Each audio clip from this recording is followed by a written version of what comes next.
अब Godzilla x Kong देखने के बाद तुम्हारे अंदर वो खुजली तो होगी। सेम इसी तरह की कोई और मूवी देखने मिल जाए तो मजा आ जाएगा।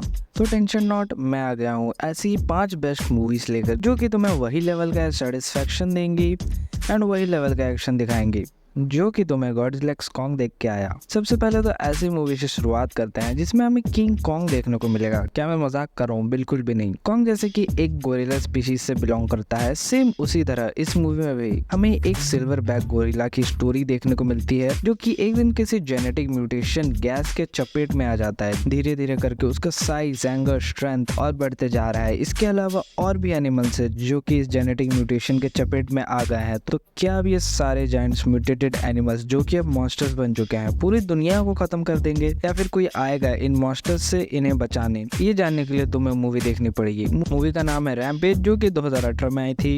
इसका बजट था 120 से लेकर 140 मिलियन डॉलर्स। इसने कमाई किए थे 428 मिलियन डॉलर्स। अब नियर फ्यूचर की बात कर लेते हैं जहाँ पे हॉलो अर्थ की तरह ही अचानक से पैसिफिक ओशन के अंदर से काइजूस आने लगता है। काइजूस यहाँ जायंट मॉन्स्टर्स को बोला जाता है। तो अचानक से पैसिफिक ओशन के नीचे एक अलग डायमेंशन और हमारी दुनिया के बीच में पोर्टल खुल जाता है जहाँ से डिफरेंट टाइप्स ऑफ जायंट आते हैं एंड तबाही मचा के चले जाते हैं। पहले ये काइजूस महीनों में एक बार आते थे, फिर हफ्ते में एक बार आने लगे, फिर दिनों में आने लगे। इन मॉन्स्टर्स से अपने आप को बचाने के लिए इंसानों ने भी अपने जायंट्स काइजू मॉन्स्टर्स बनाए जो कि काफी बड़े बड़े मशीन्स होते हैं जिन्हें तो पायलट्स कंट्रोल करते हैं, जिनका माइंड एक दूसरे से लिंक होता है। अगर दोनों पायलट्स के माइंड सिंक नहीं होंगे तो जायंट रोबोट मूव तक नहीं करेगा और अगर किसी एक पायलट ने कोशिश की अकेले इन रोबोट्स को चलाने की तो उसकी मौत भी हो सकती है। इस मूवी में हमें वैसे लेवल का डिजास्टर देखने को मिलता है जैसा हमने गॉडजिला और कॉन्ग के मूवीज में देखे हैं। इसके 2 पार्ट्स आ चुके हैं अभी तक, एक 2013 में और एक 2018 में। नाम है पैसिफिक रिम। इसका बजट था 180 से 200 मिलियन डॉलर्स और इसने बॉक्स ऑफिस पे कमाए हैं 411 मिलियन डॉलर्स। अब अगर पैसिफिक रिम में तुम लोग को थोड़े से जायंट मॉन्स्टर्स और रोबोट देख के मजा नहीं आया तो इस मूवी में तुम्हें भर भर के बहुत बड़े बड़े रोबोट्स और डिस्ट्रक्शन देखने को मिलेगा। इंसानों की दुनिया तब पलट जाती है जब इंटरगैलेक्टिक स्पीसीज जिनमें जो गुड साइड है उन्हें ऑटोबॉट्स और जो विलन्स हैं उन्हें डिसेप्टिकॉन्स कहा जाता है। उनके प्लेनेट पे दोनों के बीच में लड़ाई होते होते ये लोग अर्थ पे आ चुके हैं और अब अर्थ पे भी इनकी लड़ाई शुरू है।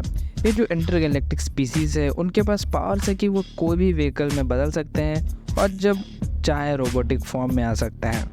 अब कुछ इंसान ऑटोबॉट्स की तरफ से लड़ते हैं तो कुछ गलत साइड का साथ देते हैं। अब कौन जीतेगा कौन नहीं, क्या ये लोग अर्थ को कॉन्कर या फिर डिस्ट्रॉय कर देंगे, ये सब तो तुम्हें मूवी देख के ही पता लगेगा। इसका VFX CGI एकदम रियलिस्टिक लगता है और जब भी कोई रोबोट ट्रांसफॉर्म होता है तो क्या ही कहने, क्या ही कूल लगता है वो सीन। इसकी अभी तक टोटल 7 फिल्में आ चुकी हैं। सभी मूवीज को मिला दे तो इसका बजट 1.2 से 1.4 बिलियन डॉलर्स हो जाता है और इसने अभी तक कमाई की है पूरे मूवीज को मिला के 5.286 बिलियन की।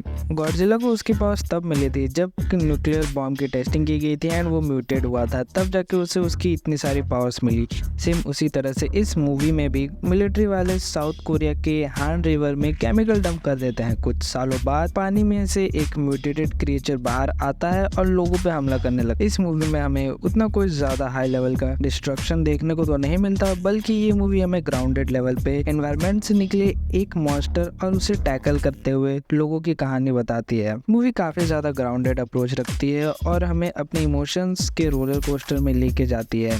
मूवी का नाम है दी होस्ट जो कि 2006 में आई थी। इसका बजट था 11 मिलियन डॉलर्स और इसने बॉक्स ऑफिस पे कमाई की थी 90 मिलियन डॉलर्स की। तो अब जब हमने अंडर वाटर मॉन्स्टर्स की बात छेड़ ही दी है तो मैं और एक मूवी के बारे में बता देता हूँ। तो एक बार कुछ साइंटिस्ट अंडर वाटर रिसर्च करने के लिए जाते हैं तो वहाँ पे उन्हें कोई अनजान क्रीचर अटैक करता है। बाद में पता चलता है कि एक मेगालोडॉन है जो कि काफी समय पहले एक्सटिंक्ट हो चुके थे और ये आज तक के सबसे बड़े क्रीचर्स थे। अब अगर ये एक मेगालोडॉन है तो क्या ये लोग इसे मार भी पाएंगे या फिर इसका शिकार होंगे? ये जानने के लिए तो तुम लोगों को ऑब्वियस सी बात है मूवी देखनी पड़ेगी। मैं क्यों बताऊं, तुम लोगों को स्पॉइल थोड़ी दूंगा। इस मूवी का नाम है द मैग एंड इसके 2 पार्ट्स आ चुके हैं। इसका बजट था 130 मिलियन डॉलर्स एंड इसने बॉक्स ऑफिस पे कमाई की थी 530.2 मिलियन डॉलर्स की। तो ये कुछ मूवीज थे मेरे हिसाब से जो कि तुम लोगों को गॉडजिला एक्स कॉन्ग के लेवल का एक्सपीरियंस दे सकती हैं। बाकी अगर तुम्हारी नजर में कोई और ऐसी मूवी है जो कि मॉन्स्टर्स एंड डिस्ट्रक्शन से भरी हुई है तो मुझे कमेंट करके जरूर बताना। और अगर तुम लोग कंफ्यूज हो कि तुम लोगों को गॉडजिला एक्स कॉन्ग मूवी देखनी भी चाहिए कि नहीं देखनी चाहिए, क्या वो वर्थ इट है या फिर नहीं है, क्या तुम लोगों को अपना पैसा इन्वेस्ट करना चाहिए कि नहीं इस मूवी पे, तो तुम लोग इस वीडियो को देख के अपने सारे क्वेश्चंस का आंसर जान सकते हो। मैं तुम लोग को वहीं मिलूंगा। Till then love you all, bye bye.